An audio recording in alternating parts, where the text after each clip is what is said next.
Berbagai festival kebudayaan dan tradisi yang unik tersebar di belahan dunia.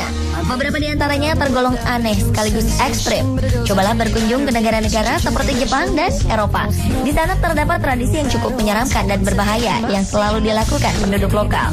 Meskipun begitu, festival dan tradisi ini tetap dipegang teguh dan dilakukan hingga sekarang.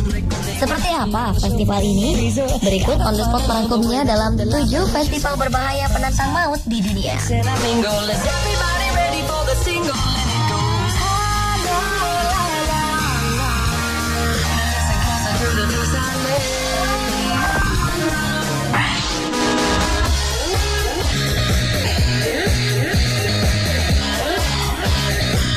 Ketika malam tahun baru di Siberia, Rusia, akan digelar sebuah tradisi berbahaya. Para penyelam akan menyelam ke danau sedalam 5.390 kaki atau sekitar 1.640 meter untuk membawa pohon tahun baru dan ditanam di dalamnya. Mengerikannya, tradisi ini dilakukan di Danau Baikal yang sangat dingin dengan suhu air 2 derajat Celcius. Untuk menuju ke danau ini, penyelam harus memotong balokan es yang terbentuk di dalam danau. Tradisi ini sudah berlangsung sejak 1982. Para penyelam akan ditemani oleh seorang kameramen dari televisi lokal yang mendokumentasikan aksi penyelaman berbahaya mereka. Berendam di dalam air dingin dengan temperatur sangat dingin tentu berbahaya. Tubuh kemungkinan tak bisa menahan tekanan dingin hingga mengalami hipotermia dan akhirnya tewas. Karenanya, tradisi ini hanya dilakukan oleh penyelam berpengalaman dan profesional serta terbiasa melakukannya. Namun bagaimanapun, risiko kematian tetap mengintai kapanpun.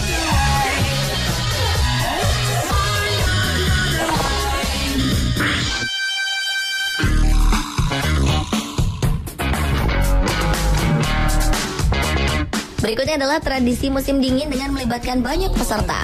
Polar Bear Plunge adalah tradisi di mana orang-orang melompat ke dalam air yang sangat dingin.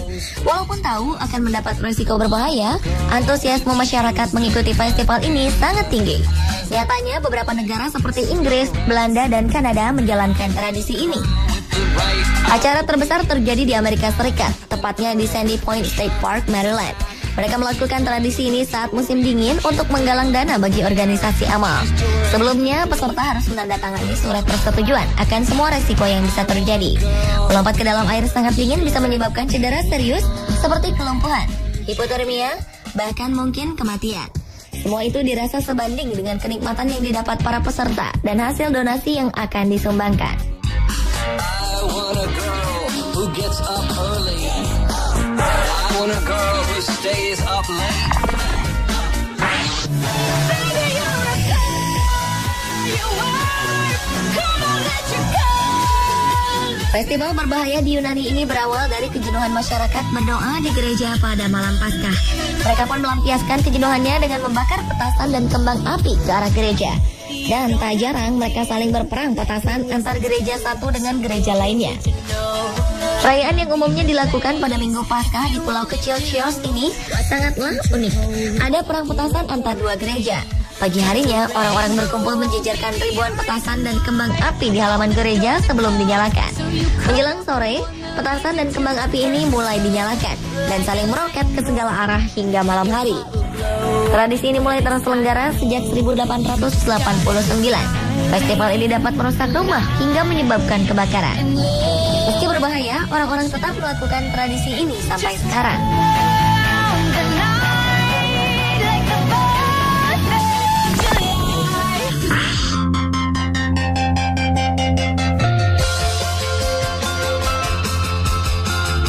Jepang merupakan negara dengan berbagai festival unik. Festival-festival ini hadir dalam berbagai cara, seperti menyanyi, menari, makan, dan minum. Sebagian besar festival terlihat aman-aman saja, tetapi ada pula festival berbahaya. Salah satunya Onbashira Matsuri. Secara harfiah, Onbashira Matsuri dapat diartikan sebagai pilar-pilar terhormat. Festival ini diadakan turun-temurun dan tidak pernah terusik selama 1200 tahun. Festival berbahaya ini diadakan 6 tahun sekali di kuil Sua Taisha di Suashi pada tahun monyet dan harimau dalam Shio Cina. Festival ini terdiri dari 3 tahap, yaitu Kyotoshi atau meluncurkan batang pohon menuruni bukit, lalu Kawagoshi yaitu menyeberangi sungai, dan Tate Onbashira yaitu mendirikan batang pohon di kuil. Pada acara puncak, 30 hingga 40 orang akan duduk di batang pohon sepanjang 17 meter. Masing-masing bobotnya lebih dari 10 ton dan meluncur menuruni gunung yang curam. Kematian dan cedera seolah merupakan hal yang biasa dalam festival ini. Pada bagian Tate Onbashira, batang pohon raksasa yang telah ditebang diseret melewati kota menuju kuil. Tercatat, lebih dari 2 juta orang menghadiri festival berbahaya ini pada 2004. Festival ini terakhir diadakan pada bulan April 2010 dan baru diadakan lagi pada bulan April 2017.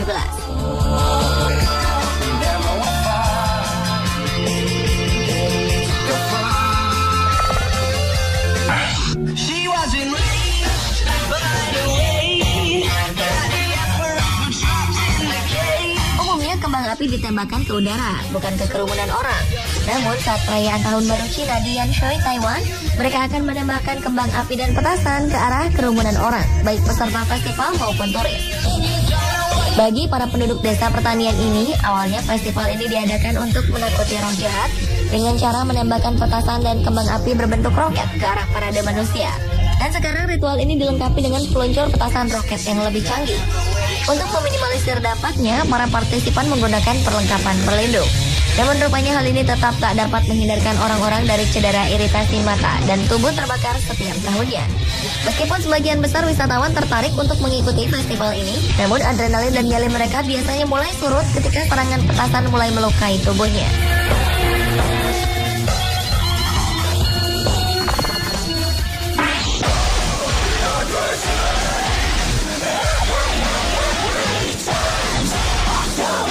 Festival gulat minyak Kirkpinar adalah olahraga gulat tertua di dunia. Gulat ala Turki ini sudah ada sejak 1357. Pada festival ini, semua peserta mengoleskan minyak zaitun ke tubuh mereka. Gulat minyak adalah olahraga favorit di Turki yang dianggap sebagai olahraga pria pertama di bumi. Tak heran jika setiap tahunnya sekitar 1.500 pegulat ikut ambil bagian dalam festival yang berlangsung selama 1 minggu ini. Namun, olahraga ini sangat berbahaya karena tidak memiliki aturan seperti halnya olahraga gulat resmi. Pegulat boleh melakukan berbagai macam gaya dan trik untuk mengalahkan lawannya. Tentu saja resiko cedera dan patah tulang menghantui mereka. Namun hadiah yang ditawarkan nampaknya setara dengan resiko cedera yang akan dialami peserta. Pemenang gulat ini akan membawa pulang hadiah $100.000 Amerika atau sekitar 1,1 miliar rupiah.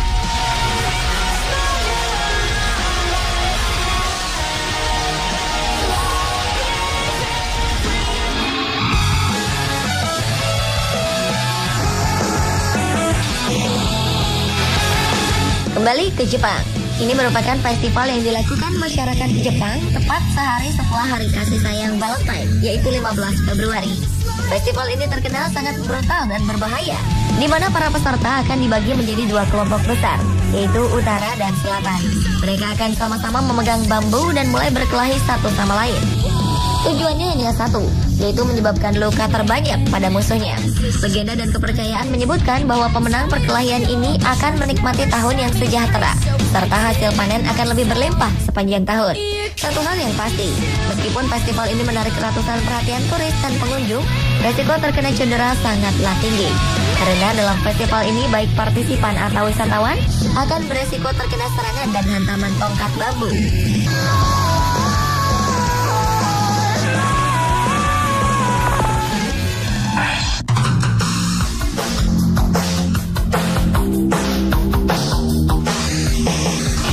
Di Spanyol ada festival melompati bayi demi menghapus dosa sekaligus mengusir roh jahat yang bisa saja merasuki bayi-bayi mungil berusia kurang dari 1 tahun. Bagi yang pertama kali menyaksikan festival bertajuk El Colaco ini, bisa dipastikan akan sesekali menutup mata. Bagaimana tidak? Dalam festival ini bayi-bayi akan ditaruh di atas matras dan dilompati oleh seorang laki-laki dewasa dengan menggunakan pakaian El Colaco atau El Atabalero. Bulu kuduk akan berdiri ketika para pria dewasa berpakaian El Colaco mengambil ancang-ancang untuk melompati bayi. Sedikit saja melakukan kesalahan, dapat dipastikan bayi ini akan terinjak. El Colaco merupakan sebuah tradisi unik dan rutin yang diselenggarakan antara bulan Mei dan Juni setiap tahun. Tradisi ini sudah dipertahankan sejak 1620. Saat festival ini diselenggarakan, jalan-jalan di Spanyol akan terlihat sangat cantik karena didekorasi sedemikian rupa dengan hiasan warna-warni yang cerah, termasuk juga menggantung bendera Spanyol.